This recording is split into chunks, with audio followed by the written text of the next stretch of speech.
Hey, real quick, before we get started, before I hit record, tell me like your deepest, darkest secret. Well, there was this one time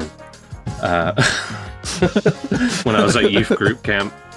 Okay, there was a fun story. I'll appreciate you committing to a bit, but there is no one on this entire earth out of 8 billion people that will believe that Ed Ball was at youth group camp. Okay, like I did 100% in England. I was in youth group. I know. It was America that turned me against the Lord. Was this an English youth group?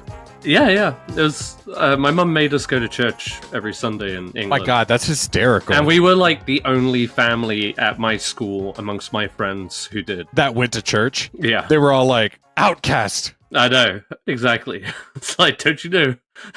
Shun the believer. Don't you know that's a little bogey? So one time we did go camping with my school, right? It was like a week at a place called Tile Barn, which was somewhere out in the Black Forest.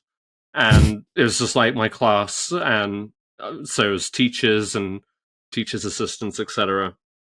And, they would like kind of tie us up in the tents, like not us physically, but like close the tents. Okay. So, no sneaking out and stuff like that. But that did prevent us from going to the toilet. And one night, I had to go to the toilet, and, in a panic, I stuck my little willy out the one of the holes in the tent, because it's one of those old-fashioned canvas tents. And so it was like the doors were like roped together like a braid. No, I could see it. And I just had to stick it out. And I guess it was in the middle of the night, so I was turned around a little bit. I thought it was the back side of the tent.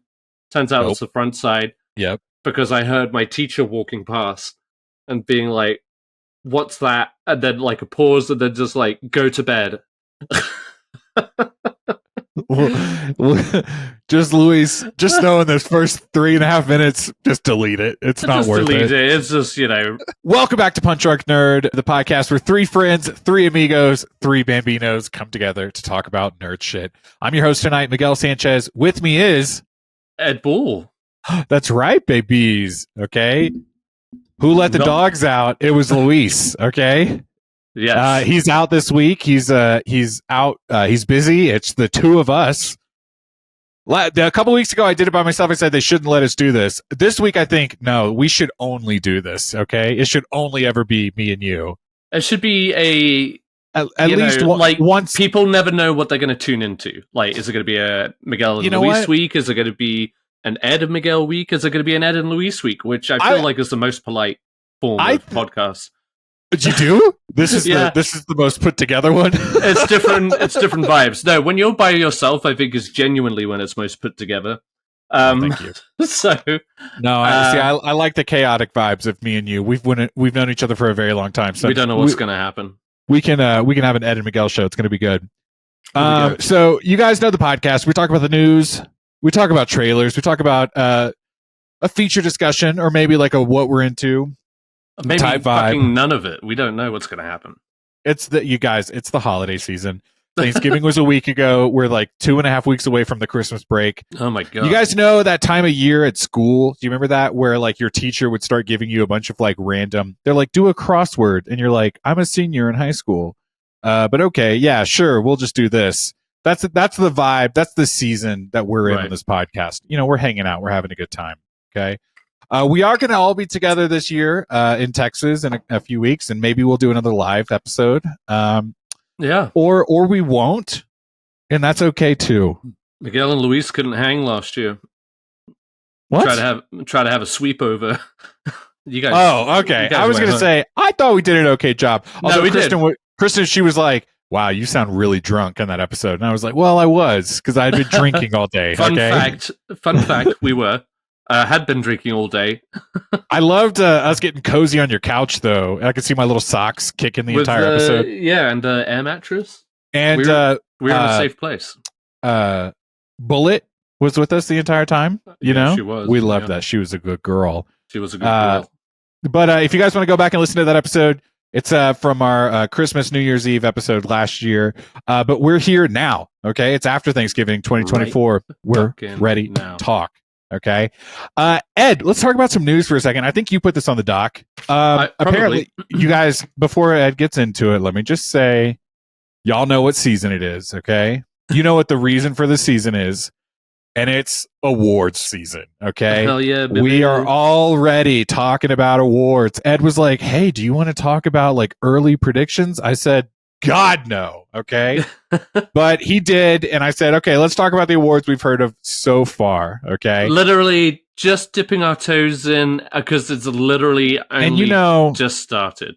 We're going to have a whole episode, okay? You know, 100%. We do it every year, and okay? I will say this, like, this year I'm going to be inevitably not as informed as I usually am. I was going to say, no, Ed's going to be caught up, because Ed, okay, so for those that don't know, Ed just had a baby, okay? Yes. Not just Ed, obviously. They just had a baby, but you've committed yourself to a few movies in this season. So yes. I feel like the ones that you commit to, you're going to be like tuned in. And yes, most of them are like some of the buzzy movies right now. Not all of them. Are there 100 more? Yes, there are. Is it killing me to just say, pay my unlimited plan every month and not do much with it? Yeah. But you know what? Baby, I do that all year. It's going to be okay. All right. But no, so yes, I do have a handful of movies. I'm over halfway through now. Just 2 more left on my list. I think all of our most anticipated movie, Nosferatu, coming out on Christmas. I already have my tickets, baby. Nice. But also The Brutalist, which brings me to our first awards, foray, with the New York Film Critics' Choice Awards. I think I said that right. The NYFCC. And so this was really just like a little taste of what we might not be seeing. I don't really keep track of the New York Film Critics' Choice Did you Awards. think was there like a little sprinkling of some exciting moments though? Were you like, oh, this person? 100%. So I mean, I will say, like, unlike most awards, it was a bit of a mixed bag. As far as which is fun. Yeah, there wasn't like a dominating movie. We like that. Like last year, from like the get-go, Oppenheimer was winning, Best Picture, Best Director, Best Actor, Best Supporting Actor. Well, it was the best movie with a few mix-ups here and there. But yeah, so this is going to be veering more towards, maybe some of the lesser-known movies. But I digress. I was talking about The Brutalist. Miguel, best film went to The Brutalist. That's good. I just want to say, Ed has been really pushing me to see The Brutalist. I've not seen anything on it other than the title. I don't know what it is. No, I didn't. And the title sounds it sounds so scary. Okay, I don't know what it is. I'm looking forward to finding out the context of it. And Ed texted us the other day and was like, "Oh, guys, The Brutalist is having an intermission in the middle of the movie." Y'all know me. I'm not trying to sit through that long of a movie theater. Okay. Like I need to get up. I need to move around. I do appreciate a break. I do understand that. And there have been a couple movies. That would have been the Tarantino movie, Hateful Eight. Yeah. Mm-hmm. And I hated that movie. I was like, oh my God, I don't want to be here this long. You know? Yeah. But I mean, can you tell me real quick, Brutalist, can you just give me like broad strokes? What is the premise? Yeah. Ed, broad strokes. Broad strokes. I mean, because here's the thing: the trailer that came out, vague as hell. Okay, is it I mean, do people die in this movie? It sounds probably when visionary architect Laszlo Toth and his wife Elizabeth. Alphabet. Yeah, there you go. Alphabet. Flee post-war Europe in 1947. To rebuild their legacy and witness the birth of modern America. Their lives are changed forever by a mysterious and wealthy client. The Brutalist. Played by Guy Pearce. Maybe. Guy Pearce? Okay, see, why can't I hear that? Why can't I hear Guy Pearce? There's a lot of buzz about Guy Pearce and Adrian Brody. Right now, Adrian Brody. Okay, these are the words I need to hear. Felicity Jones. I thought you were going to say Huffman, and I was like, "Oh, good for her, good for her." Yeah, she's back. So, Deservedly so. Okay. Felicity Naissance. So anyway, so that's the Brutalist. You know, this has been like the film festival Darling. titan. Oh. Oh yeah, like people are pumped about this film. So and the score, they released 3 tracks of the score the other day that I sent to you guys, but I doubt you listened to. Actually, I've been didn't. kind of on a kick lately. Okay. Of ignoring my suggestion. Can you stop? Can you stop guessing what I'm going to say? On listening to Ed and Luis has always been the like score guys of the podcast, but I have been trying to listen to like theatrical music a little bit more lately. Okay. Okay. So I don't discount me from listening to this. Okay. Fair enough. But you didn't. No, I didn't. But just don't discount me. All right. Like, don't, you give me a chance to do it. I'll give you a chance, baby. I'm sorry. So, long story short, The Brutalist did walk away with Best Film. Director went to Ramal Ross for Nickel Boys, which is another movie I've been hearing about, but I haven't seen anything about. So I really couldn't tell you much about it. But Adrian Brody did also walk away with Best Actor. Best you think Actress. He's coming back? Oh, sorry, go ahead. Do you think he's coming back? Quite possibly. Quite possibly. I'd be down. He's a great actor. I like him. I think and his career has been super interesting from winning that first Oscar. Even on his quote unquote fall off, like he was still doing movies that were intriguing. And you can sit there and go, "Oh, The Predators," and you're like, "Okay, maybe not your cup of tea," but like he was not bad in that movie. And no, he wasn't. He sold it in a way. Kind of, right? Yeah, a lot better than Chris Pratt. You know what I mean? You would just try and like, whoa, Predator, whoa. I'd kill to see that movie. See, this is why this shit keeps happening. He's like riding the alien through the jungle later, and you're like, get off. Through the forest. All right, so our girl, our lady, our woman, our dame, our queen, Marianne Jean-Baptiste. So this was actually a movie I've been wanting to talk about, but it was actually really on the fence of whether it was ever going to be distributed. This is a new movie from Mike Lee called Hard Truths. Mike Lee. God, you love Mike Lee. I love Mike Lee. I worship at his altar. He was so, critical in my evolution and learning of film. Like he opened like a whole new door for me. And that's so true. Because I remember that moment in your life.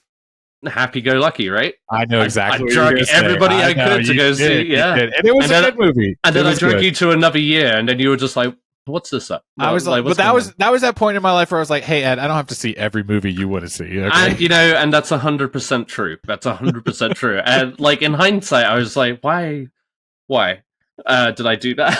So it's good. It's good. I need validation sometimes. Don't we all? Anyway, so Mike Lee is back. He did get a distributor for Hard Truths, though whether I'll ever get to see it in theaters, I doubt it. But anyway, it's happening. Yeah. And so she won Best Actress? She won Best Actress. She's worked with Mike Lee in the past in Secrets and Lies, which was like... That was another big one, right? His really, he got like the Palme d'Or that year, got nominated for Best Picture, Best Actress. Was she nominated? Yeah, she was nominated. She was nominated for Best Supporting Actress that year. Miguel knows her specifically from season 2 of Broadchurch, which is a great show, number 1, but season really 2 was its own thing, but still pretty great. I just, side note, I recently watched season 2 of Broadchurch, and I did come away with like a slightly less opinion of it. I do think the first one is supreme, but she was really good, and the co-stars were really good. Yeah, like her and Charlotte Rampling. I'm sorry. Yes, Rampling. Yes, yeah. Who was also in Dune? Yeah. So anyway, she's here. Sorry. She's kicking ass. Mike Lee has been saying that her performance is Oscar worthy, and I don't doubt it. She's a great actress. I got to tell you, I did see the trailer for this, and Okay. it is definitely in line with some of his like bleakest films. It's basically about a woman who struggles to find any joy in life. Yep. It's No, I just see like it. That's the thing. Just for the audience, that's the thing about Ed is he will recommend something to you, and so wholeheartedly will be like, "You guys have to see this," and we'll be like, "What's it about?" And I'll be like, "Oh, so the start of the movie is where a woman gives birth to a stillborn and has to deal with the tragedy of her life for the for the next 100 years, where everything." Oh, and she also goes through the Holocaust, and you're like, "Wait, what?" And he was like, "It was one of the best movies I've ever seen." And you're like, "Can you just like watch something not as deep and dark as that?" depressing. Yeah, I do have an actor. Watch one Avengers movie, you know? Watch a Fast and the Furious movie, man. Like, goddamn, unwind a little, you know? I was telling Sarah that I was just like the other night. I was just like, I'm just gonna sit down and watch some, TV. What do I end up putting on? I put on Downfall, which is about the final days of Hitler's life in the bunker. I'm just like, this is how I unwind. I need like a very sobering look into humanity, and just like, you know what? I haven't got it all that bad. But when I ask you to watch like a reality TV show of some trashy reality I feel group of guilty women, about it almost. you're like, no, that's horrible. I could never. It's too much sugar overload. Wow. I need that like dry, salty bread, that stale bread. One of those things where you know, like when a young soldier goes off to war and comes back changed, you're like, oh, God, this is one of the best movies I've ever seen. Best movies I've ever seen. when a guy has to fight back his tears. Yeah. So yes, in this movie where a woman struggles to find the joys in life, very Jean-Baptiste. I would love it, if only just for like Mike Lee and for her, if she's the only one who gets pushed through this season. You know how like every category, at least lately, there's been that kind of one dark horse who you remember that whole scenario with Andrea Riseborough got a nomination? No? I was just about to say Andrea Riseborough. Me too. It doesn't matter. But yeah, so anyway, I haven't seen the movie, so I don't even know, but it would be great to see her just continue. Just so Mike Lee can keep making movies, man. He's getting old. Like, let him just make his films. He has earned the right. Hang on, real quick. How old is Scorsese? I was going to say how old. Yeah, that's a good. But you could put it in the Martin Scorsese category, because we were talking a week or so ago about Clint Eastwood and how his last movie is not even getting really distributed. Yeah. So we got to push. 81 years. He's 81 years old. Shout out, and if you still got it, you got to. He was literally born in World War II, so fucking trooper. Wow. All right, we digress. You know what, Miguel? We're fans of Kieran Culkin. I was hoping you would bring this up. Thank you. Kieran Culkin won for Best Supporting Actor in A Real Pain. I feel like this is actually that Jesse Eisenberg or whatever movie, right? Okay. And he's been getting a lot of buzz about that, so I think this actually might be a sign for what's to come. He might be the Robert Downey Jr. of this award season. Wow. Okay. First off, that's awesome. I love that description. He should absolutely be that person for the next 30 years, okay? And then they'll, like, DC will be like, we need a Batman, and it's fucking Kieran Culkin. Kieran Culkin. he's like, just bring him back as the Joker or something. He'll just be like, yeah. But he'll be like the Joker, you know what I mean? Right. Like, everyone will be like, whoa. Oh my God, that's actually really good. I love that. All right, sorry, good. No, that's cool. So yeah, A Real Pain. Good for him, Kieran Culkin. Carol Kane won Best Supporting Actress. I don't know that movie.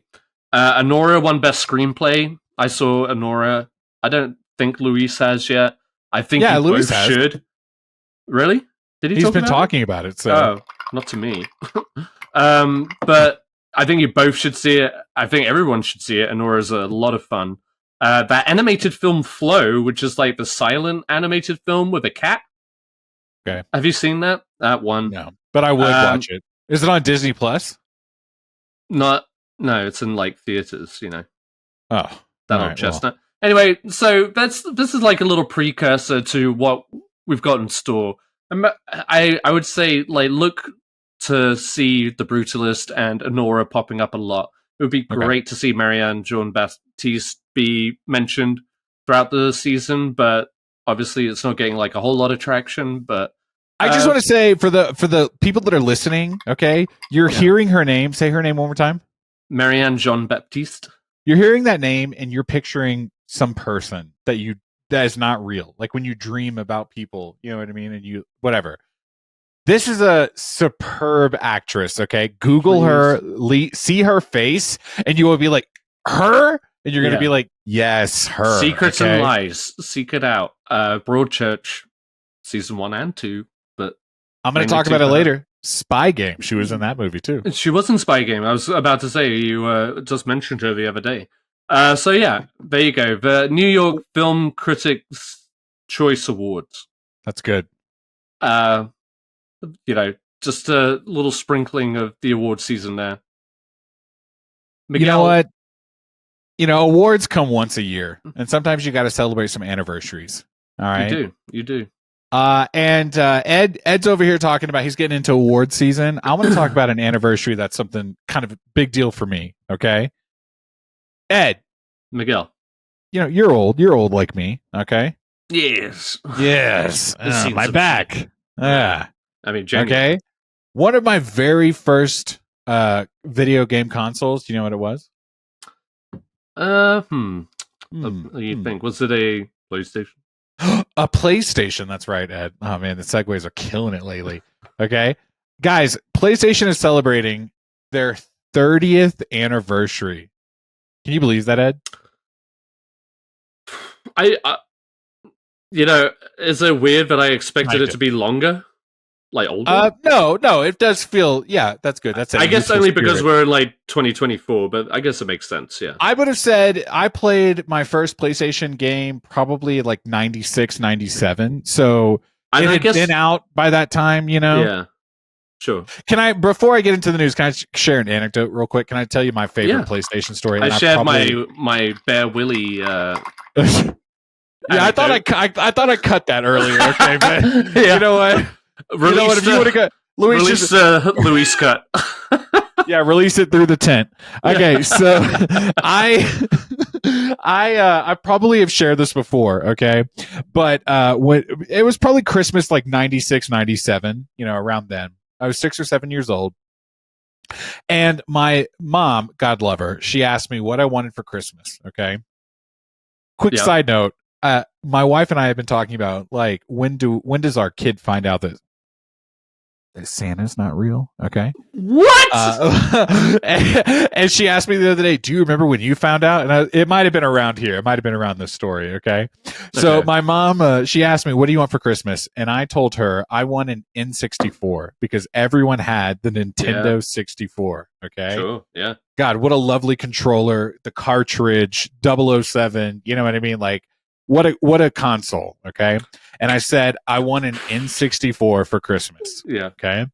And at Christmas time, there's the box, right? It's wrapped up. I'm ready to open it. When I open it, it's a PlayStation. And she goes, Miguel, listen, I know you wanted an N64, but when I went to go buy one at the store, the cashier lady told her, oh no, what you really want is a PlayStation. That's so much better than an N64. Uh-huh. And so she said, okay. And she bought the PlayStation.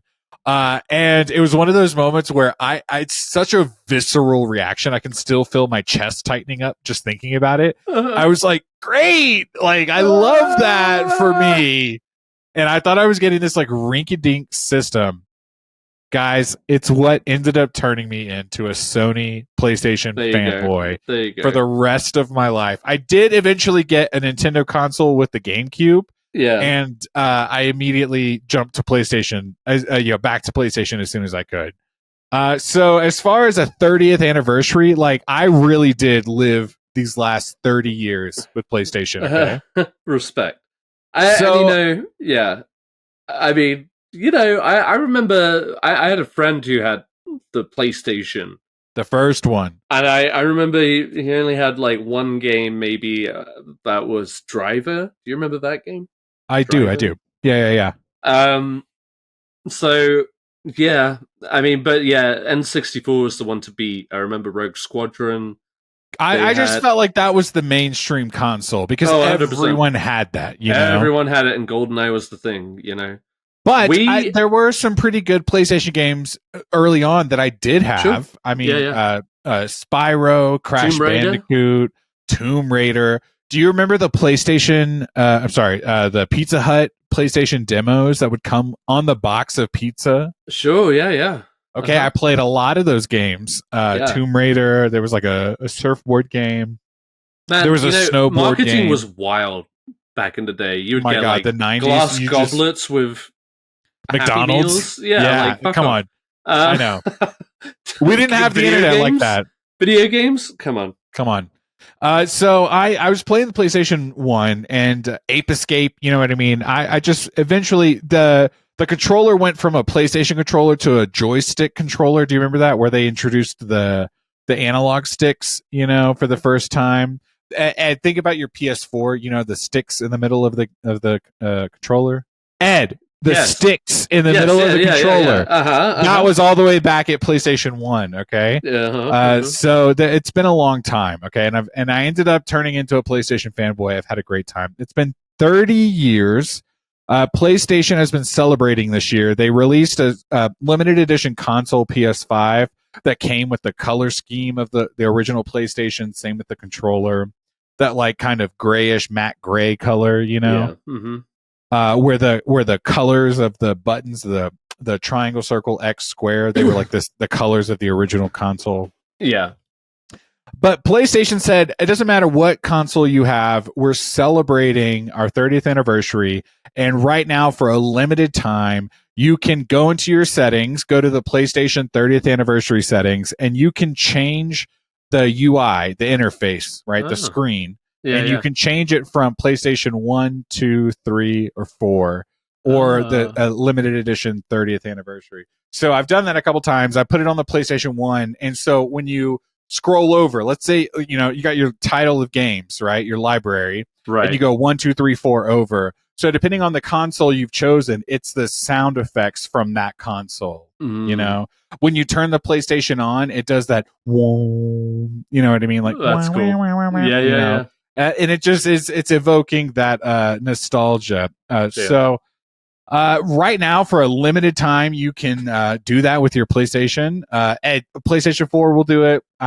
So update your system tonight. Yeah, I need to. And you can do it. Yeah, that's all I wanted to say. That's cool. I'm super excited. Happy birthday. I know. There were a couple of like physical things that I mean, I would have loved to get like that PlayStation 5 limited edition that's like colored like the original PlayStation, or even just the controller. And how much was that going for there? Oh, a lot of money. And it's not even so much about the money; it's about like who got it because it's limited, you know. Yeah. And now you have to pay the scalpers for it, and it's like I'm not going to do that. But there is something I have kind of turned into like a controller fanboy. First off, the PS5 controllers are maybe the best of the franchise. That's like, well, I guess that's the idea, isn't it? Well, you would hope they get better every time, right? But I would say that like from PS3 to PS4, there wasn't a big jump. Like the controller was basically the same, but the PS5 controller was a super big jump in controllers. And so I do have a couple different color schemes, but I don't have any of like the limited edition ones. And I would have loved the 30th anniversary like PlayStation 1 color scheme controller. But you know, now's the time to do it. And you know what? Even if you think about the PlayStation 5 that just came out a couple of years ago, right? They're already talking about the PlayStation 6. So don't worry, Ed. You can just go ahead and skip the 5. You can go straight to the 6 in a couple of years. Yeah, you know, I make these things last, man. You know what I mean? Yeah, you do. Yeah, you do. You know, run them into the ground. Yeah. What are you putting all that money into it if not? Yeah. It's an investment. Yeah. Okay. Exactly. All right, we're losing steam. Something else that's losing steam is trailer talk. This episode, we're talking about the. Woo! All right, let's get into it. Hi ho. Okay, Ed, we're talking Disney's newest live action remake, Uh-huh. Snow White. Snow White. Okay. Just Snow White. Yeah. What do we think about this trailer? Everybody will remember we got like a teaser back from D23, I guess it was. Looked a little, hokey. Guys, first off, Ed, you've been using that word hokey so much lately. Yeah, hokey pokey. It's like, damn, you just like really found that word that described so many things. I mean, it's like a nice, I don't know, just like fucking stupid. No, but just that's good. Next time you say something hokey, I'm gonna let you know. Okay. Thank you. It just looks, guys, we're deep in just like the live action remakes of the Disney era right now. Yeah, I know. And it sucks. Let's be honest. Everybody knows it sucks. I think even Disney knows it sucks. It's sad that they just really can't put their resources to original ideas or content. But yeah, here we are. The very first Disney animated movie is getting remade with Snow White. And again, just Snow White.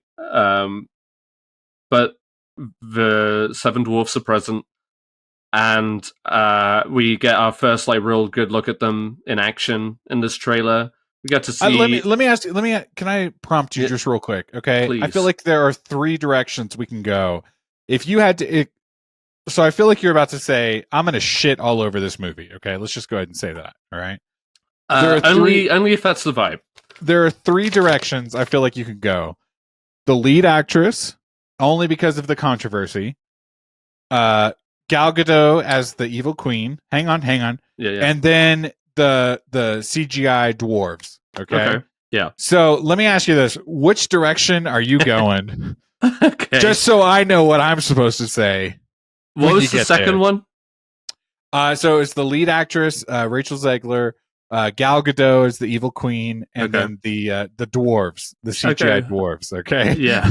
I'm curious to see, only because each of these have been a topic of conversation throughout the whole promo of this movie. Okay, let's talk about the dwarfs. Okay. Because one, they're omitted from the title. 2, they didn't go and the 7 dwarves. Okay, right. It's just they were like, Snow White. No, we don't want to do that. Snow White, and Okay, that's go it. ahead. All right. The character designs just feel very bland. Say it. Well, I feel like hokey. Yes, a little hokey. Like they're clearly going with like kind of cartoony, kind of like the way that Beauty and the Beast went. Yeah. I would ask Ed, you and everyone listening right now, to just look down at your bare big toe, and you would go, "Oh yeah, that's the dwarf from the movie." You know, just look at that. Look at that wiggly. Look big at toe. that. Look at Grumpy. He's Grumps. Or you happy. know. Yeah. Yeah. It just like they literally just. You ever looked at like a naked chicken finger, you know, and you were like, maybe let's put a hat and a coat on that. And a beard. Like an Amish beard. No stash, just a beard. You'd be like, yeah, I could see that being a Snow White movie. Yeah. That's got character. Yeah. That thing looks a little dopey. They just look a little uninspired. And again, yeah, everything I've been hearing, just like through the grapevine about this movie, which will bring me to my next one. It just seems like a little uninspired. Yeah. I like the bright vibrancy, but that's literally maybe all I could say for it. But how many movies have you seen that look like that, you know? They all kind of look... They all kind of look like kind of stagey. Like syrupy, you know? very syrupy. That's the word. A little hokey? Hokey? So yeah, I wanna clarify some things about the controversy about Rachel Zegler. Go ahead. I guess I know she is let's say vocal about some things, and she appeared to be a little vocal about this, or there was something that was taken out of context about working on this project. Yeah. And then It just seems like the vibes seem to be off. I don't know. So why don't you fill me in? What's So going on? like a year ago, everyone just like hopped on this train. Okay, everyone is a generalization, forgive me, It's the okay? internet. I get it. Yeah. But the internet is what I'm talking The about. internet, yeah. And she had a couple of interviews where she was like, Snow White. and Like, that and that was like the theme of the vibe. And the internet did not like that. And it was kind of in the same vein that like everyone all of a sudden cared that Ariel from The Little Mermaid was black, you know? And so all of a sudden these opinions were coming up and they were like, we don't like that. yeah. And it was Ruining just my like, childhood. and it was just, yeah, exactly. And it was just kind of like, oh, it just sounds like, who gives a fuck, Right. It's just like another casting complaint.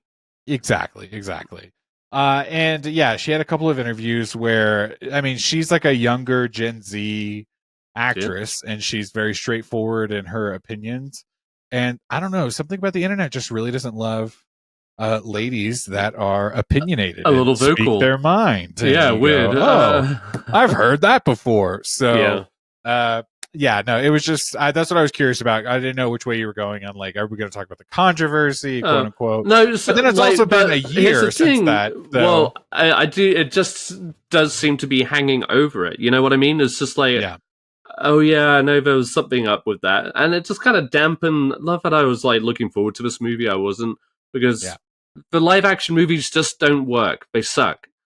I dare you to point one out where you were just like, wow, that really just fucking improved on the original. And that's a fair point. I will only ever say this every The time we Lion talk King. about the yes, it's just that, and I get that. That's just anecdotally, my kid liked that movie, right. Now I understand that point. You know what I mean? I appreciate that. I like if it hits home, but just like in the general run of things, like they're coming out with the live action prequel to that movie, The Lion King. Yes, it's just like, where does it end? Like, yeah. And it just feels a little soulless, like all of them. Yeah. I mean, and it takes there's something that animation can do and has done, especially for Disney. Yeah. That when you're just replicating yourself, you're tarnishing that magic a little bit. And I'm not using the word magic lightly because it's Disney. They've earned the right to that. But at the same time, it's like, are you so uninterested, uninvested in pursuing that legacy and trying to expand on it and create something new and original? Yeah. It seems like, yes, they are not. Let me ask you this. It sounds like you're not going to go out of your way, but if your daughter happened to see the trailer for this movie, do you think... I showed it to her tonight, actually.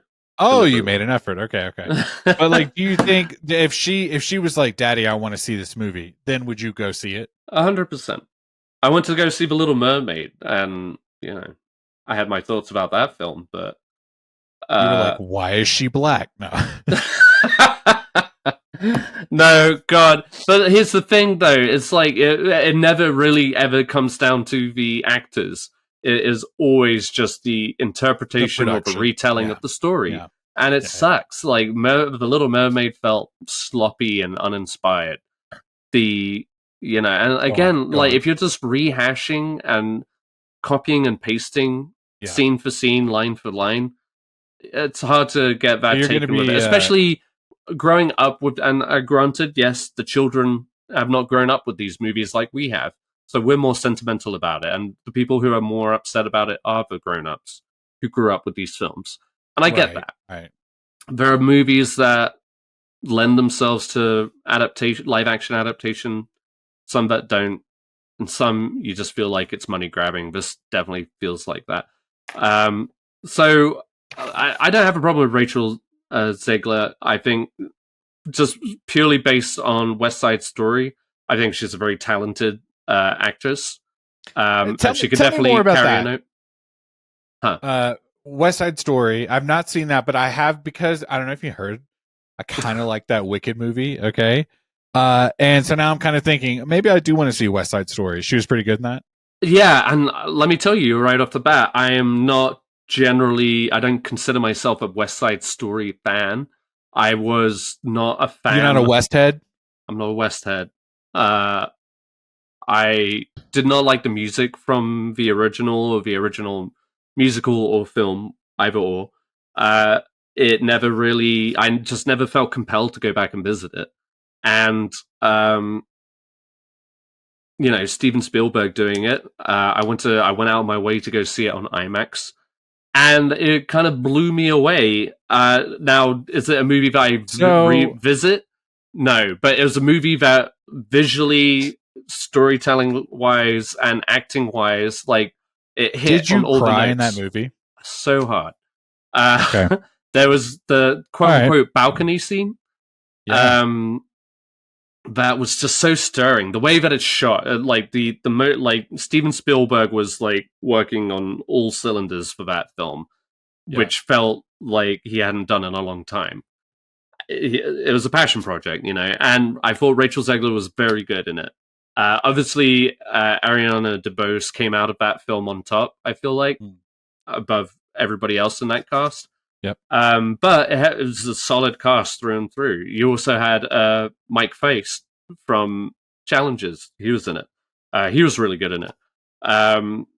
So yeah, no, I think based off of that, whenever they announced Snow White, I was just like, that makes sense. She is very talented, very very pretty individual. So she fits into that Disney princess mold. And they're clearly trying to embellish this character and the story to make her not so hung up. Like, she's not just princess in love with a prince. She's fighting the evil queen mother. That's the point that I feel like she was trying to make in interviews a year ago, but everyone took it as like, wow, you're disrespecting the source material, which is like you don't want to be on it or something. That's my absolute least favorite argument on the internet, is when anyone is like, the source material. And it's like, okay, but this is this story, Right. Like, this is their telling of that, as though you can't have interpretations, Like have you even met Disney, the company? And think about any comic book where they're like Batman, and you go, okay, A to B, Batman's parents die, he becomes Batman, he fights a Joker, and he saves a day. But then every interpretation of Batman is totally different. And somehow we keep making Batman movies and we keep all expressing our interest in that, But like, God forbid they take something and they go, we're going to change it a little bit. And then everyone goes, meh, meh, meh, meh, meh. And that's the internet for you in a nutshell. No, absolutely. Fucking throw a rock, you'll hit something that disagrees with someone. I know. Lastly, you mentioned Gal Gadot. What do you got? That's the thing that I wanted to ask you about, okay? Because I feel like, Ed, let's be honest. You don't really think Gal Gadot's a good actress, okay?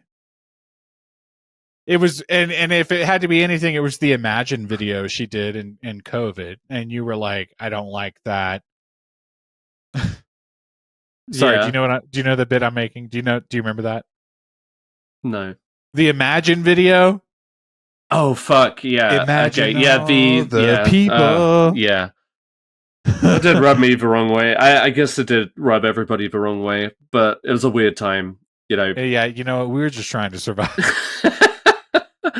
I get where she was at, but also it's just like, it's as cringy as the whole like Ariana Grande and Cynthia Erivo shit going on right now. When they cry, is that what you're saying? When they cry and hold hands and but I would just tell you this, and this is just you and me. Like, if you're gonna watch the movie, just watch the movie. Like, stop watching the content around it. Don't worry about It is so hard. It's everywhere, though. I would tell you this. A quick side note. I think I said this to you in text messages, but like, I could not believe how different Cynthia Erivo sounded in person to her Alphaba character.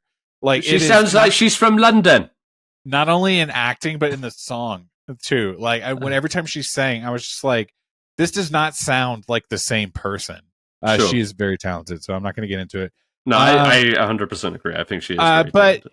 So, like, I was a little whatever about Gal Gadot as Wonder Woman, right? Yes. Because I in my head, when it happened, I was like, I think this person should be Wonder Woman, yada, yada.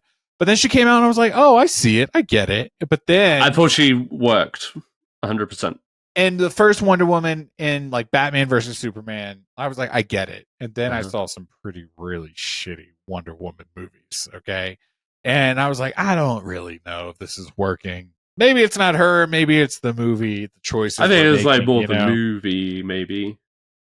She worked. But, she worked for that role, but no, I think she's limited as an actor. I will say this: there's something about her as the evil queen, because like stoic, still, pretty face. I'm like, oh, okay, like she could make that work. Right. I don't know. I don't know. I think that's really what comes down to the Snow White movie is everyone is shit talking Rachel Zegler. Then we're going to turn around and say Gal Gadot's not a good actress, and then everyone's going to go, female-led movies don't work. Yeah. Like, Which, I mean, roller dice and, I mean, most Disney movies, guess what? Are female-led. Yeah.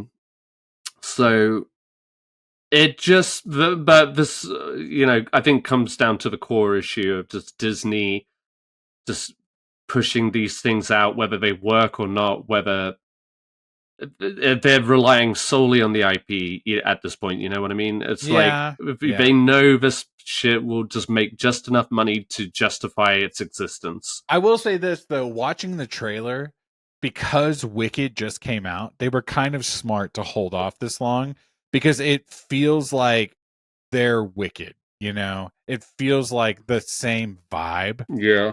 Well, they're making definitely more of a confrontation out of that relationship. Between the evil queen and Snow White, there's definitely more going on. The stakes they're trying to build the stakes up between more than just like it's like the queen and the kingdom as opposed to just the queen and Snow White and a vanity contest or whatever. So yeah, some of the CGI not great. I think the Gal Gadot gets to play she gets to play. She gets to have fun. That's really. I don't have much more to say about it. That's it, you guys. They added songs to it, and I'm just like, God, this is going to be like a 2-hour movie when it could have been an hour and 15 minutes. I will say that's one of the things that I'm worried about Wicked for you is like, like the whole runtime of the first movie is the entire runtime of the play, and it's like, oh man. It's going to be hard. It's going to be a hard sell. That is a hard sell on paper for me. I will say that. I get it. Especially when you have a limited, amount of movies you can see. And I'm pretty sure it's a no, but you never saw the original musical, right? No, I didn't. But, okay, I don't want to get into this now because this is a side conversation. We could talk about it off air. Yeah. But yes, I didn't see the musical, but I was like exposed to it. With this movie, okay, and I felt feelings, okay, and that's all I'll say. That's okay. I'm glad you did. I am so like get an honest to God emotion out of you from a movie, Miguel. It's like imagine I go to another restaurant besides Chili's, and you would be like, thank God, yeah, okay. Like, so forgive me. I remember you went out. You went. I bet it was like for a reason. Not of your own choosing. You saw Les Miserables 12 years ago. And you're a trooper. I did, back then, and that's a long movie too. I was like, wow, he probably hated it. I cried through all of that movie, and I do love that musical, but I can't revisit that movie again. Fair. There's something about, and you wouldn't expect me to. Yeah, sure, yeah, absolutely. I will say, like, Wicked's success does seem to be, or at least they're trying to see if they can warm people to the idea of musicals again. Yeah, like, I just feel like, okay, you haven't seen the musical in the theater, me either, right? I saw the movie, I'm talking about it. I don't know a world in which you don't eventually see that movie, It will happen. It'll happen. Yeah. All right, so we're gonna get. We talked about this way too much. Yeah, we're done, guys. We're not gonna go. We're not gonna see Snow White. I would be surprised if that made a feature discussion.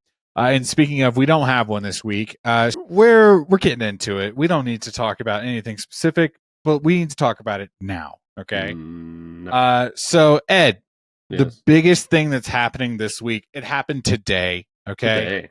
Today. I'm sorry, Apple Music users, but it's that time of year. Yep. Spotify just wrapped. Okay. So we're talking about our Spotify Wrapped in this moment. I love this because Luis isn't here. I would love to kind of get his opinion on his music of the year. But Ed, I feel like just in the last year or so, you've kind of gotten into the Wrapped. Yeah, Miguel, I like a good list. We love it, and I can't wait. And then when I have an app that does it for me, you, it is a curious thing. And yeah, I mean, I love music. We all love music, and so it is a curious thing. Yeah. Did you feel like you worked towards the Wrapped at this time of year? Like, did you change up anything, or were you like, I'm listening to what I listen to? And I would say I was just maybe like more aware of like the songs that I was listening to on repeat or over and over again. Yeah, I only I guess for that, and primarily because like I'm listening to most music on my Spotify these days. So, and then like last year, I updated my app late in the game, so I was like posting my Wrapped in January. And that's true. Yeah. And that's what happens. You're like finding Spotify does this thing now where they're like, we're going to be a little more forward with it. We're going to give you the content. Yes. So why don't let's do this. Okay. Let's talk our top songs. Let's talk, our top artists. Yes. And then our top podcasts. I don't have that. There's only going to be one podcast that shows up because I only listen to one podcast on Spotify. The rest, it's The Age of Napoleon. Ed, okay, where do you listen to our podcast? I listen to that on Apple Podcasts.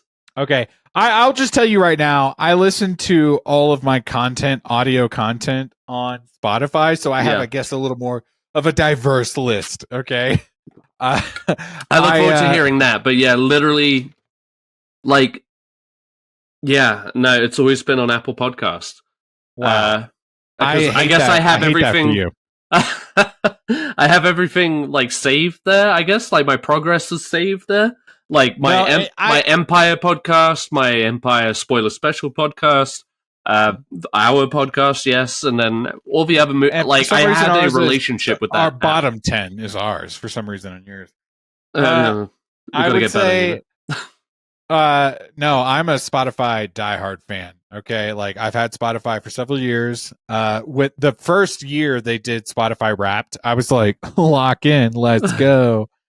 So no, I've got a lot of data. I'll tell you what. So you want to talk top songs? You want to do that? Let's do that. Yeah, let's go for it. Just the top 5, right? Top 5.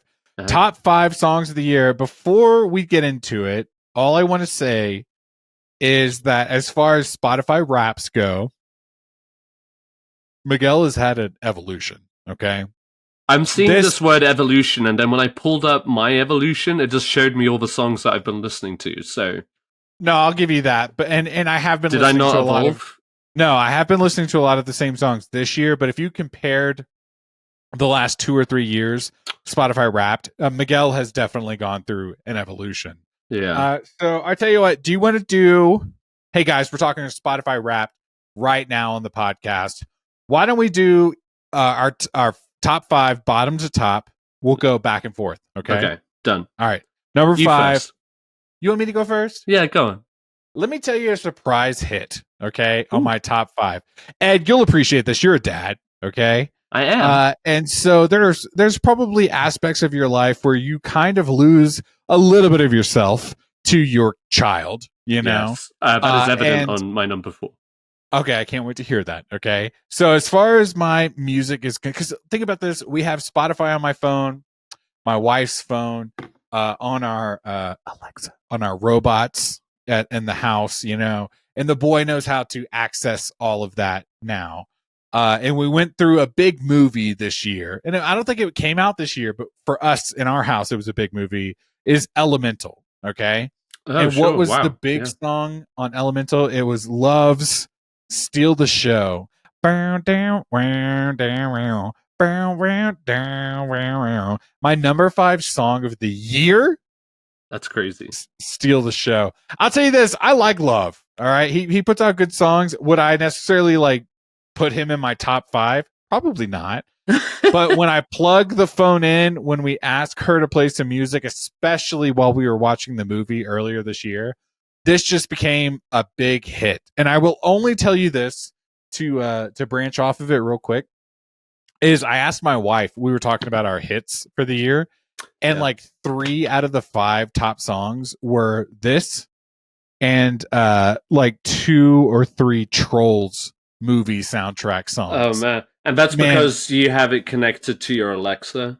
Exactly. And so he would just be like, because we went through vibes and he was like, play it, play it, play it, play it. I hear you. Like And there were it's days. great. It's great to have the kids. I'm glad he had a engaged. good time. And I would just tell you this, that he's really fucking up my algorithm. Okay. I have I playlists like on Spotify. Spotify will give you playlists where they're like, here are your top songs. Fuck it, of the week. You know, not even on Wrapped, not even on like the big season of the year. They'll be like, here's a playlist that you enjoy. Here's your top songs from 2010, and they'll be like Ed Sheeran. Okay, and you're like, okay, yeah, that's a 2010 song. I get it. And they'll be like, Imagine Dragons, and you'll be like, oh yeah, that's like a 2010 song. And then it'll be 45 songs from the playlist of when I ask her to play a sleep playlist while my son goes to sleep all night. And it'll be like, I don't need to know who Enrique Montoya from, you know, his hit song Gavivelli Piano Maestro of the, you know, I just none of these words mean anything to me, and I also don't care about this song. Sure. So Spotify's algorithm is a little messed up, but Hey, this is why I keep it all separate, baby. You know? no, I told my wife today, I said, I think, you know what? I think we just got to give him his own profile. Like we have to, because it's, I would you know, love, and you know, if you could pass this on or not, she might not be into it, but if you could tell Kristen to post her, her Wrapped of the year, I would love to know what she listens to, because I tell you what, if she shares it, it will not be on this podcast. So no, sure, but we'll. I mean, fine. like on Instagram, like everybody else does. I got you. I'll tell her. So all of that is to preface the fact that this one song is like my kids. Yep. And the rest of these, dude, are That's mine. true. And you're going to be like, Miguel? Well, I'm okay? I'm gonna listen to that song after it because I don't remember it at all. No, it's a good one. It's a good one. Sure. All right, top 5, number 5, Ed. Let's go. Okay, number 5 for me. This isn't even like a new song, but it's "Stars Made of You" by Lucas Nelson and "The Promise of the Real." Okay, this is Willie Nelson's son. Yes. For our viewers, listeners, it's a gorgeous song. I think he generally leans towards country. Yeah. And Miguel, you know I'm not a country stan. No, you're not. But my sister and now brother-in-law took us to a concert. I think it was last year. Yeah. And you know, he had some literally like 2 songs of his that I listened to. And I guess I just over and over. Yeah, apparently I listened to the song a lot. But "Stars Made of You," gorgeous song. I would recommend it to anybody straight up. See, the lyrics. It's one of those songs where the lyrics are just like, yeah, I get you right there. Just knowing, because you sent it earlier, I just feel like our viewers should lock in, because our top 5s do not sound like anything based on our number 5 choice. Okay. Yeah. Like we went in different directions this year. Okay. Yeah. Yeah. So I'm not up to date. A lot of my music comes through movies. I was explaining this to Sarah the other day because I was explaining to her how I came onto the whole Chapel Roan wave. Hang on. I want to get to that when we get there. Yeah. But I do have questions about that. So just like hold on for me, okay? I'm holding on, baby. It's your turn. Okay, because I have thoughts about that. All right. Great. Not about you, but just more so in general, like how did we get here? Okay. I have a story about it, so I can't wait to hear it. Okay. let's go. Number 4. All right, number 4. So I'm gonna shout out a listener real quick. Okay. Ed, you know him. I do.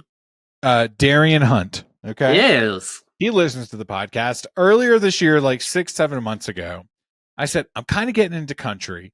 And he shared a playlist. And I'm just going to shout out right now. I did not actually listen to that playlist yet. Okay. But I do want to acknowledge him in this moment because he had a list ready to go. He did have a list. And I can't wait to see that list.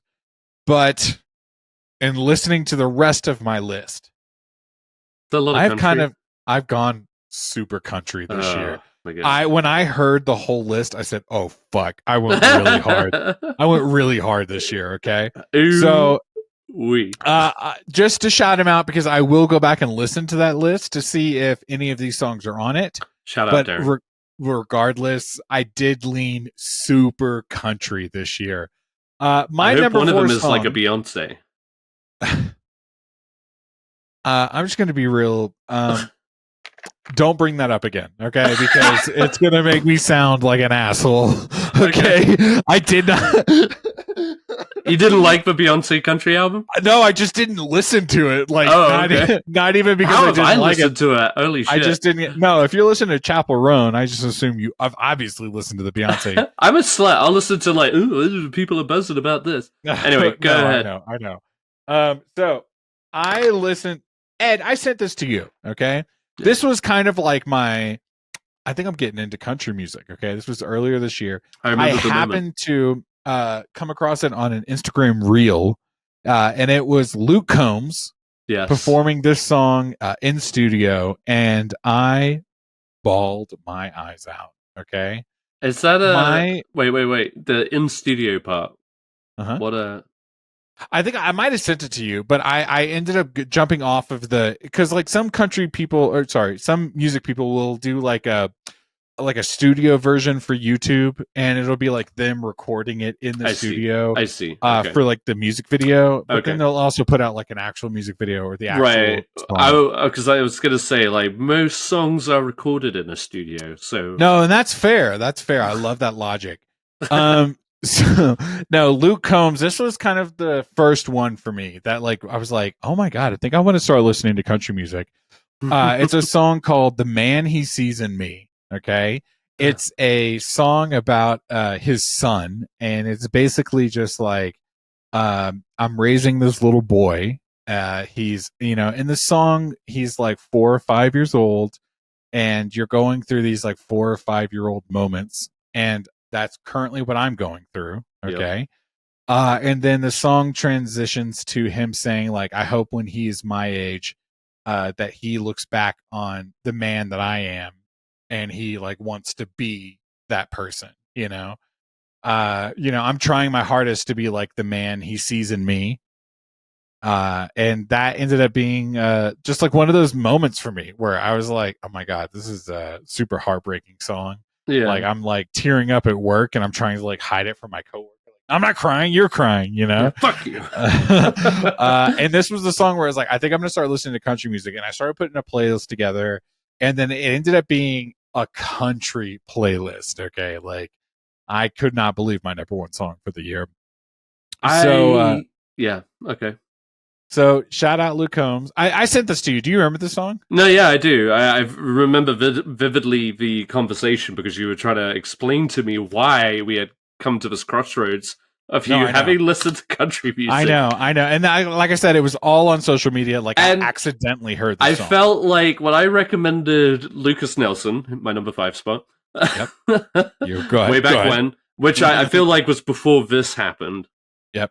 And it probably like led me to repeat myself. It's like, oh, if you like country, you should try Lucas remember Nelson. that. I definitely, because I remember you being like, here's this one.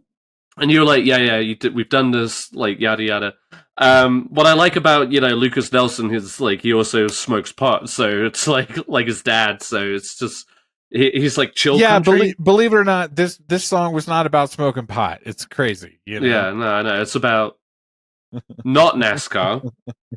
No, but that's I'm generalizing. I'm generalizing. I do remember telling you, hey, listen to this song, but before you do, just so you know, there is a NASCAR reference, and it's like that's not really my vibe. Right. But at the same time, it was very sweet. It's the sentiment of the whole song. I get that. The whole song starts with him being like a young dad, and then it ends with him being like, my son is grown up. And I hope that he looks back on all of those moments and appreciates, not only what I did, but I hope that he appreciates that. Which, man, I've changed. Is there any generation that needed it more? I'm realizing that most... And I'm not talking about our dads, but like, no, a lot of our generation was let down by our fathers. And hang on. This is just for me and Ed right now. We're having therapy. But it's just one of those things, and to some fault of their own. It's just like this inherent, masculine. You have to be a masculine way. mindset. And exactly, and that's just trickled down. But like, thank God for just. I loved because this song was acknowledging how he saw himself as a dad, but then also saw the future. You know what I mean? Exactly. And it was just but like actually caring to make that kind of impression on your kid, which is kind of beautiful. And that's apparently this song came from a whole album that was called, I think it was called Fathers and Sons. And so like every song was acknowledging not only like him to his son, but like him to his dad. Right, exactly. So this is the one that kind of turned me on to country music, and you won't believe what my number 3 is. So not Beyonce. You made that clear. And again, can you I guess, feel bad. Okay? Can you guess, talking about toxic masculinity, I can't wait. This is like, it's weird because it's like a year late almost, but apparently like my 4th favorite song was "I'm Just Ken" by Ryan Gosling. I don't think that was toxic masculinity. Actually, I feel like that was very basic bitch of you. Okay, because I know what the next couple songs for you are, and I was like, wow, Ed really went on a different journey. Whoa, are you gonna call me a basic bitch for my next song? Respectfully, sorry. My bad. Well, yeah, I guess we'll get into that in a minute. But there was like the turn of the year. You know what it was, Miguel? It was probably the just astounding performance that Ryan Gosling gave at the Oscars that really boosted that song in my playlist. Give him the award. I know. But like, I also did a karaoke one time. I have the song down. I love that. And yeah, it's a banger. But also at the beginning of the year, we were listening. Give us 1 or 2 bars of "I'm Just Ken." Good. Hang on, doesn't seem to matter what I do. I'm always number 2. No one knows how hard I try. I. That's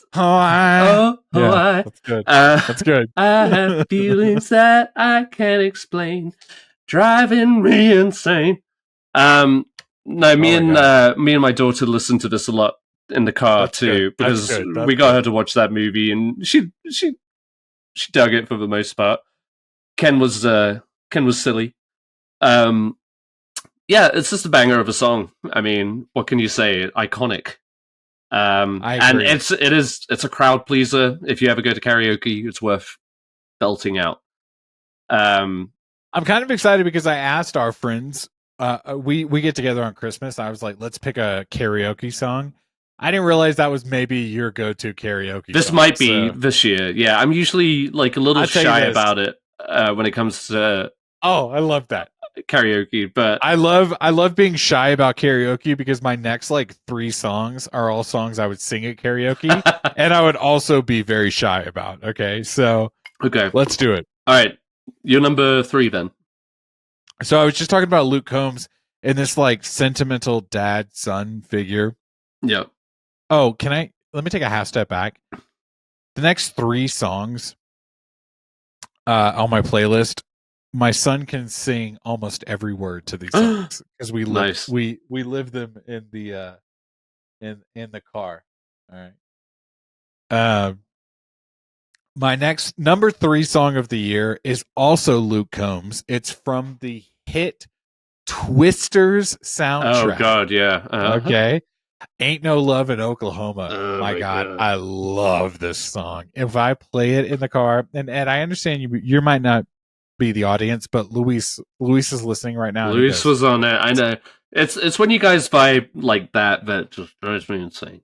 First off, and I apologize for that. Okay. But I would say this, God, I love that song. Okay. It's just like, regardless of anything else, I love it. It's so good. Forrest, my son, he listens in the car.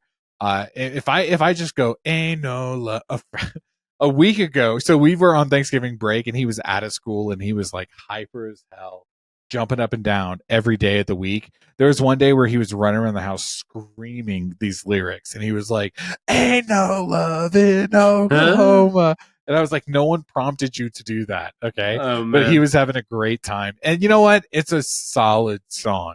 Can I say a quick anecdote about Go ahead. my nephews at my sister's wedding Oh, recently? please, So please. they both are fans of Kung Fu Panda, and I'm not sure which Kung Fu Panda it is, but there's The Jack Black one, the where he Jack sings Black the "Hit Me Britney Baby Spears One More song. Time." Yeah. Yes, yes, yes. So at the wedding, I have a video of it. In fact, I'm going to send it to you. But we were just jamming to that, and that. Let me tell you, I since would tell hearing that, you. I feel confident that I could maybe do that song for karaoke too. You know what though? You know what though? That was also, it's not on my top 5, but that was definitely a hit in our house. We Yeah, sang that song that's a a good one. lot. It's a good It one. was a fun one. So anyway, sorry, quick anecdote, but it is fun when you just like when kids get into it. Yeah. Lily's currently on the Pink Pony Club Ah, train. we'll get there. We'll get there. But yeah, cool. I would So say this just now. You can't hear it, but my son is still awake. He's in his room. He heard me sing that song, and now he's in his bedroom singing that song as loud as he can. Yeah, he loves that song. So that's my number 3. Ed, go ahead. Oh, it is my turn. Okay. Yeah, my number 3. I'm like a little self-conscious about what you were going to say about it, but Why? because I feel like such a basic bitch. There you go. Good Luck Babe by Chapel Roan. I only sorry, I'm not going to talk until you're done. Go ahead. I mean, I do have a story about how I got into Chapel Roan, but I want to Let's hear hear it. what your thoughts are, because apparently this was only like, what is it? The last couple of days they started talking about how it hit 1 billion listens or whatever. It did. And I was like, oh, okay, so it's like one of her popular songs. Because lately, like, or throughout Well, most of it, all I hear about is the Pink Pony Club or Femininomenon or hot to go. huh? Yeah, Hot to Go. I like Femininomenon maybe, but like Good Luck Babe, I think is like a banger because I like the 80s 90s vibe to it. She is so late 80s, early 90s vibe. But my only like whatever about her is, first off, I had not heard about her for my entire life, number 1. Yeah. Until the last few months. And then I like was surprised that you were like, yeah, obviously I know who that is. I was like, okay, Ed. All right. He's like finger on the pulse. And she's got a little bit of controversy, quote unquote, in the media, Internet. just because she like calls out people. Yeah. But then I see her and I'm like, yeah, you really do have like this like 80s vibe. And she is fun.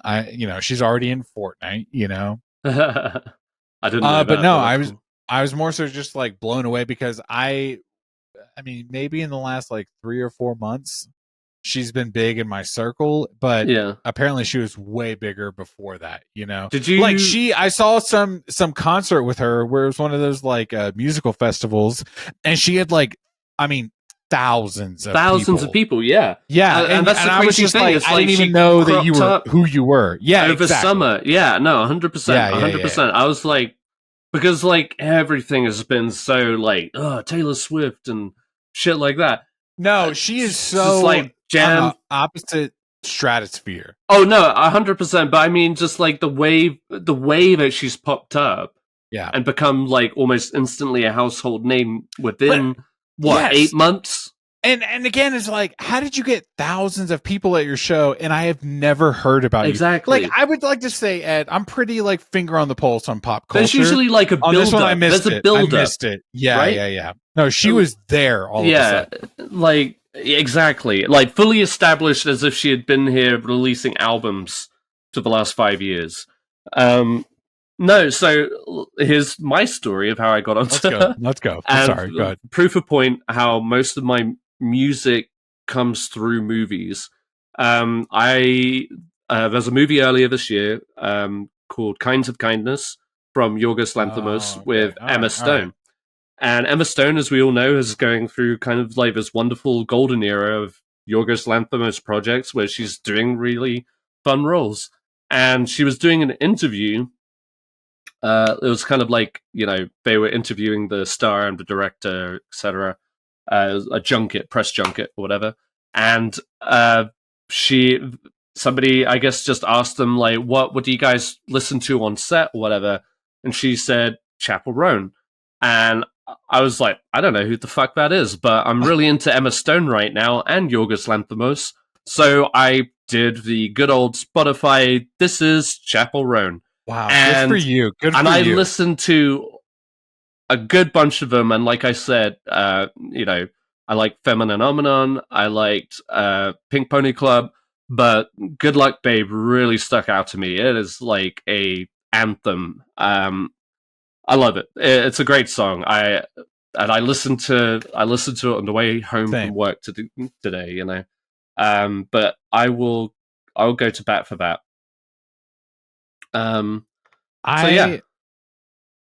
I just love, again, that I had never heard about her, and all of a sudden she was here, and then I was seeing only Chapel Roan. And first off, again, like when you read a book and you read a word and you're like, oh, you later find out you're saying it wrong. I thought her name was Chappelle Roan. Okay. There was a brief moment where I was like, I don't know how to pronounce it. And then she was on SNL. Chapel. Yeah. Chapel Roan. No, I know. And so I feel like this is her season for me. I'm getting into it. Do you like Good Luck, Babe? I'm going to be real. I've heard like one song. Okay. And it's not Good Luck, Babe. Whatever one, she's like HOTT. Yeah, Hot to Go. Is that Hot to Go? Which isn't my favorite, I will say. But people love it. So. People do love it. People love to just make hand motions in sync in a crowd. Well, we've been doing it since the dawn of time. Yeah. Okay. Or the dawn of time. We're like ADAMEVE.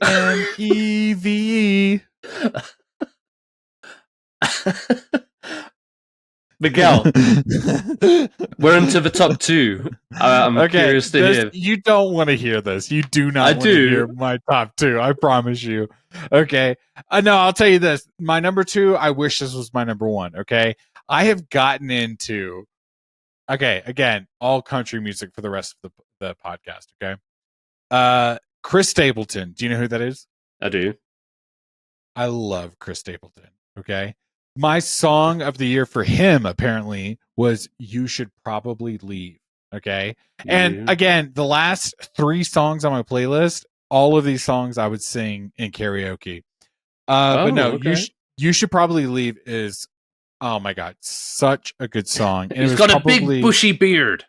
He does. His big song is Tennessee Whiskey. Yeah, I was about to say. Everybody knows Tennessee Whiskey. Everyone knows Tennessee Whiskey. And it's a great song. Don't get me wrong. It is a super solid song. But he has some really good songs other than that. All right. Yeah. So You Should Probably Leave. Super great. The theme of it is he's like fighting with, not fighting, but like he's fighting himself against this like lover that he shouldn't have, you know? And the whole theme is like, you're here, but you should probably leave, you know? Like It's like this is great. I love it, but you need to go. kind of. And he's saying like, you should go. Like, we don't need this, you should go. You and then are HOTTO. Geo. And then by the end of the song though, he is like acknowledging like, actually I want you to stay. Like I just wow, no, fickle. please listen to this song. I've got it on my, I'm adding these songs to my queue. But I would tell you this, Chris Stapleton, I have been begging Kristen to go see him now for the last few months because like if he comes to Colorado, I want to go see him. Do you remember how big oh my god, I'm blinking. Shania Twain? No. Son of a bitch. What's his name? Nathaniel Rateliff, you motherfucker. I'm sorry. The way that you experienced him, that's kind of what's going on with me and Chris Stapleton right now. Okay. Like, I want to go see him, and I want to see him sing all of these songs. He's got like a list of them that I love, and I couldn't believe that this was the only one. Because he, like, if you go, you know, on Spotify, you go to any singer, they have like a top 5 at the top of their page, and sometimes they'll have like billions of streams or whatever. Right. All of his top 5 songs are so good, and every time I listen to one, I was like, "Oh my god, this is the best song I ever heard!" And then I realized it was like a super popular song. You know what I mean? Like I'm just like behind the. I guess that I'm experiencing that firsthand with Chapel Roan, but right, you know, where you kind of like experience it, and you go, "Oh, I didn't even realize I was behind on this." You know, apparently, yeah, like stardom is a crazy thing these days. Okay, well, Chris Stapleton. And I mean, I knew him. Like, he's obviously a big deal. Tennessee Whiskey, I dare you to go to any Texas wedding that hasn't got that song. No, I know. And I've heard that song a million times. And when I finally sat down and like listened to some of his songs, I was like, oh, like you have hits. And feelings. It's weird. Yeah, no, it's so good. And he's also got one of his other, I don't know if it's his like wife or whoever, but someone like sings. There's like a lady that sings with him. Yeah, and the vibe that they have is so good. It's almost I love a good. It's most songs duet. Where they sing to each other back and forth. That's and so cool. Like this song, "You Should Probably Leave." You know, he's telling her, "You should probably leave," and she's singing to him, "You should probably," you know. Oh my god, it's kind of like Santa. No, baby, Santa, it's cold outside. Baby. No, I was going to say, baby. It's that time of year. It's that time of year. Like, I think you should go, but baby, it's cold cannot outside. Wait to tell you what my number one song is because you're going to be like, gross, you know. I don't. I mean, maybe. Now I'm really curious. All right, let's hear your number 2 song. My number 2 song, okay, my biggest evolution, if you will, is I discovered, as well as Chapel Roan, I discovered a young man. Oh God! Named Steven Sanchez. Primo. Just like an incredibly talented individual. He harkens back to like some really just like old school talent. He has like a set of pipes on him. And no, like there's no more evidence of that than in this song, my number 2, called "Be More." Mm-hmm. It is an absolutely shattering song. It's a quiet piano led melody. Not melody. What's a?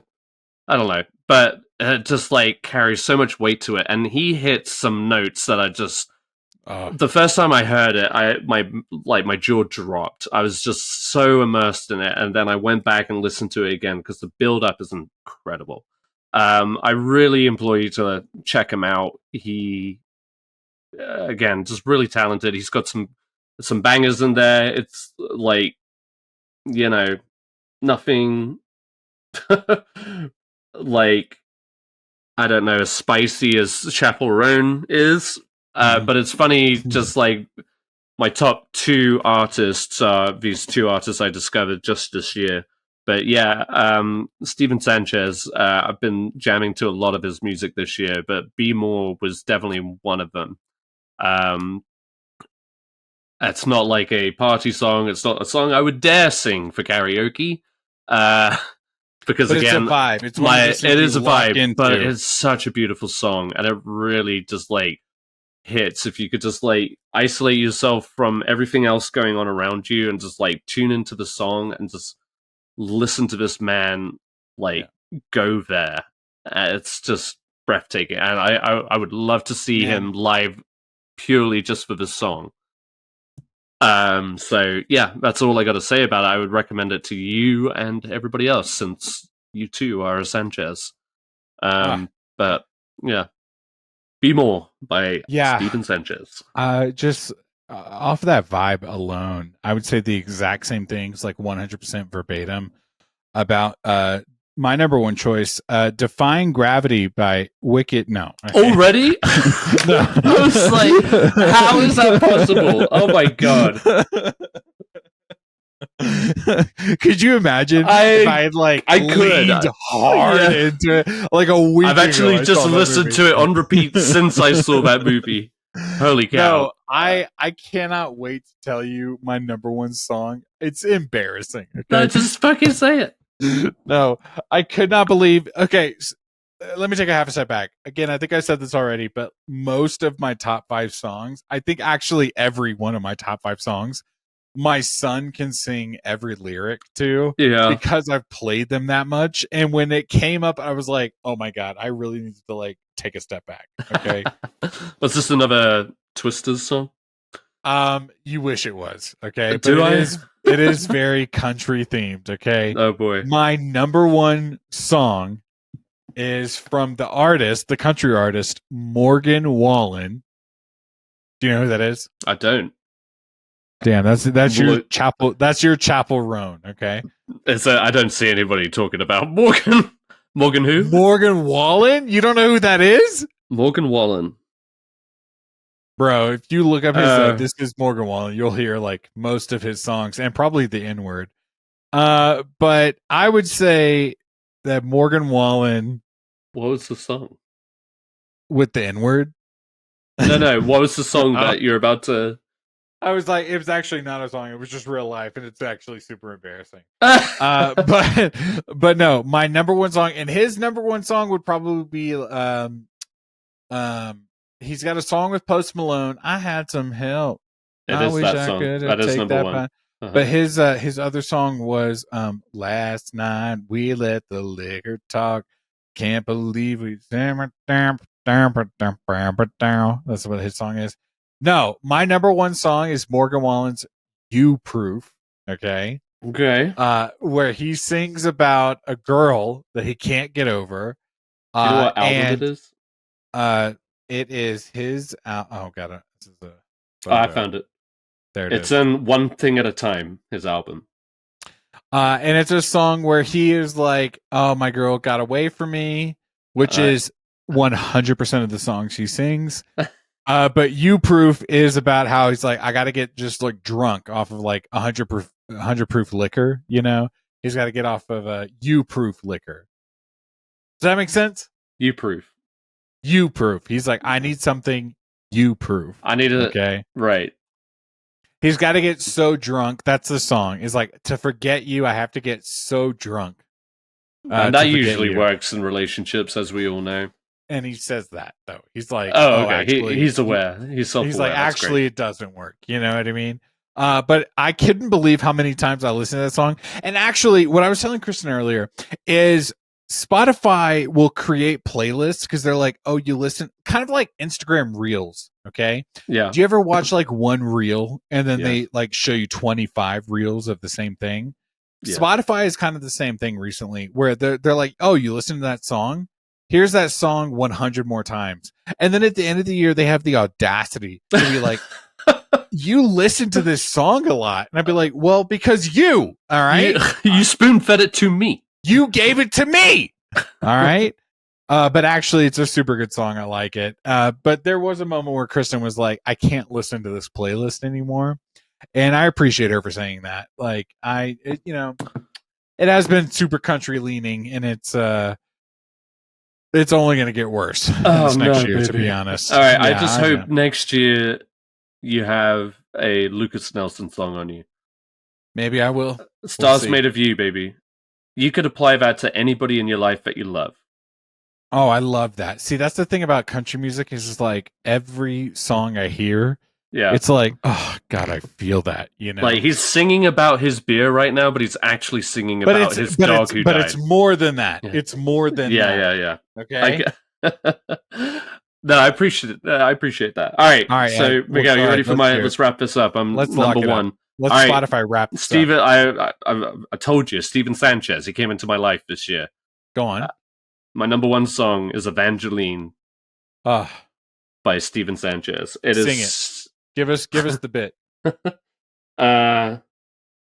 Baby, give it all. I give it all just to make you mine. And I'm not going to get it. I would listen to that. It's a good song. It's short. It's sweet. And it's a little more peppy than Be More.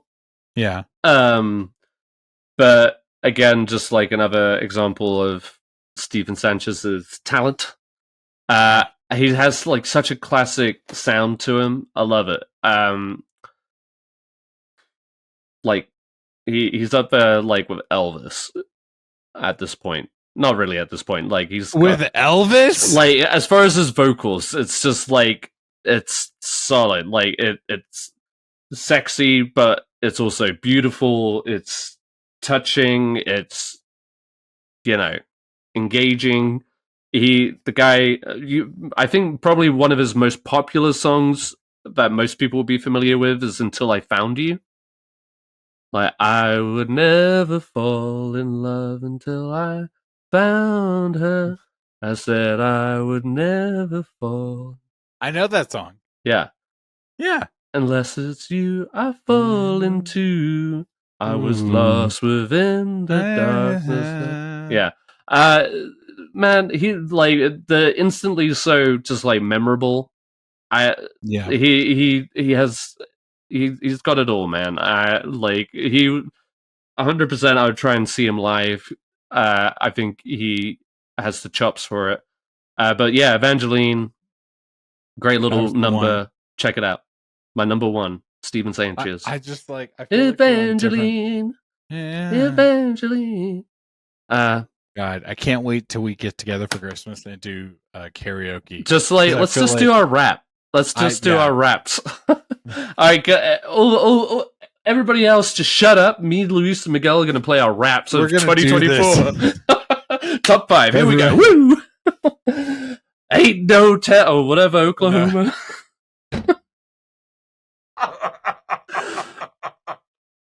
Ain't no town in Oklahoma besides Oklahoma City. You know what it was, Miguel? You know what the tipping point was in your head that you may not have realized? You probably have realized it's just like that Old Town Road. That unlocked something in you. That brought the country... Because Old Town Road and then also Mason Ramsey. Mason Ramsey, I was about to say. In Walmart. Yeah, I gotta take my horse to the Old Town Road. I'll tell you this, that's what put me onto it, but it was also my brother-in-law. He put me onto a Morgan Wallen song that had... they had like 3 renditions of that fucking song, right? No, they did. And like, all of them are good. Like adding and taking away an artist each time. I think what it was is I got COVID in 2020 and survived. And then I was like, let me just start listening to country music. Yeah. Okay. We're all going to die anyway, right? Yeah, why not? Listen, Ed, I know we got stuff to get into, but I feel like we should hold it for just a little bit because I feel like this was a super solid episode. Okay. Oh, okay. All right. And are we wrapping up? What are we doing? Oh, sorry. I've got Taco Bell freezing on the doorstep. You son of a bitch. I know. And I got to pee again. But I just feel like, guys, what a fun episode this was. My God. Okay? I'm just worried because you're what we're into is all depressing, and I'm trying to end on a happy note. No, that's fine. How about this? Who's your top artist? Your number one artist of the year? Okay, I'll tell you what. Hang on. Because I had a fun little fact about this, and I was hoping you could give me some clarity on what it meant. Okay, my top artist of the year. Or like they give you top artists and top songs, correct? They do. Hang on one second. I'm getting to it. Okay, I posted mine on Instagram, so I can find it. Well, Okay. So my top artist, I'll go ahead and say it since you're go ahead. Dawdling. Yeah, okay. Minutes listened. 1,133 minutes. I'm in apparently the top 1% of listeners worldwide. My top artist was Hans Zimmer. Oh, Ed, baby. Good for you. You know what it was? It was the Dune Part 2 soundtrack. It was. Yeah, it was. And then subsequently the Dune sketchbook, which is an incredible piece. But yeah, the man's a fucking rock star. But what does that mean? Top 1% of listeners, like, meant all the people who religiously listen to Hans Zimmer, I'm up there. Top 1% is good. If you were top 0.01% or whatever, that would be better. That's when you go, I need to expand my horizons. But top 1% is really good. I feel like most of mine are top 1%. Oh, okay. So not really that special. Okay, well that hurts. I just I'm quite like for me, like I'm not special. No. I just realized I screenshot all those things and they didn't give me the breakdown of my screenshot. All right. Well, I'll go through my top 5 real quick. Hans Zimmer top number artist. 1. Good. All right. Hans Zimmer number 1. Steven Sanchez number 2. John Williams number 3, who I think was number 1 last year for me. Number 4, Howard Shore. Howard Shore, and number 5, Vampire Weekend. Now, see, Vampire Weekend being on there number 5 seems so Ed. Yeah, well, they had a new album this year, and I also went to see them live in concert. I just knew. So it's just like all the feelings. I'm actually surprised because all of those songs I told you, I couldn't believe my top 5 based on that. Okay, it's actually a little different for me. Okay, let's hear it. Okay, my number 1 artist was Wild Rivers. Yeah, okay. Yeah, your favorite band. I just think like you knew them, Wild Rivers. Chris Stapleton number 2, Post Malone number 3. You want to know something? Post Malone was my number 3 artist of the year. 3 years in a row? Off of one song alone. Okay? I listened to one song by Post Malone so much this year that he was my number 3 artist of the year. From like a new album or an old one? Could you believe it? It was right before he did the country album. It was Motley Crue. Okay? Excuse me. Oh, I felt indigestion too. From how good that song was. Post Malone, number 3, not even his country album. Have you listened to it? Yeah, I haven't. It's really good. Oh, okay. Tycho, number 4, kind of a classic for me, and then Morgan Wallen, number 5, as my top artist. Wild Rivers, a lot of fun, and Chris Stapleton, really good. So you should definitely listen to those two. Word. Man, what a fucking year for Spotify Wrapped. And what a fucking rap on this podcast. God, what a great episode. I'm just trying to be, what a great episode. All right. So at least look at the camera when you're talking to us, Miguel. What a great episode. Hey. Oh, sorry, my Spotify Wrapped's playing again. Sorry. Guys, Luis, he'll be back next week. Ed, he'll probably be on the episode. We'll see. Okay. Hey, Ed, before we wrap up, okay, you said you've been pretty tired lately. Okay. So tired. And we were joking. We were like top 5 naps, you know what I mean? Or whatever we were talking about. And then you randomly were like, best cheeses to eat before bed. I said worst cheese to eat before bed. Oh, worst cheese. Worst cheese to eat. You remember that like little? I do. Yeah. Hey. So for the audience, there was one of those like myths. You know, If you eat cheese. if you eat cheese before bed, you get nightmares. So what? the worst cheese to eat before the end of this podcast would be what? American. You know what? Fuck yourself. And I'm not just trying to say that to be a dick, but it felt hurtful. The fact that it doesn't even feel like cheese when you eat it, you're just like, actually, just like about as good as eating a hot dog. You know what? I definitely have eaten like a slice of Kraft cheese. Oh yeah, and like I folded it. Oh yeah. Oh, you vomited right after it. Fold it and then fold it again and sniff it and then take a bite and tell me. I actually wipe my ass with it and then eat it. I would actually prefer. I have Charmin, but no. Let me get a Kraft single real quick, okay? That single ply just works wonders.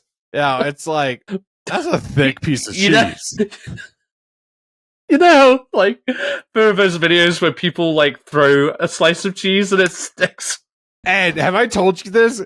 I was at like a year ago. I was at IKEA, trying to get my son a new mattress for his bunk bed. Okay. And Kristen and him went into the store, and I was sitting in the car off, just playing on my phone, and a car zooms by, and a teenager leans out the window and goes, "Fwap!" And they threw a slice of cheese on my windshield. No! Yes. And it was a part of me that was like, I can't even be mad. Like, like, do you ever be just bored and you went to Walmart? It's the same thing. Like, they came into the IKEA parking lot and they were like, we got you. Flap. Right? And that was the worst cheese I ever had before I went to bed. Guys, that's been the podcast. I'm Miguel Sanchez. And I'm Ed Bull. And fuck it. We'll see you next time. Okay. We got a lot of things we want to talk about. I'm sorry. I did kind of skip ahead this episode. But Taco Bell waits for no man. They're knocking on the door. They're like, Senor. Okay. Like, I have to. All right. Well, adios. Adios.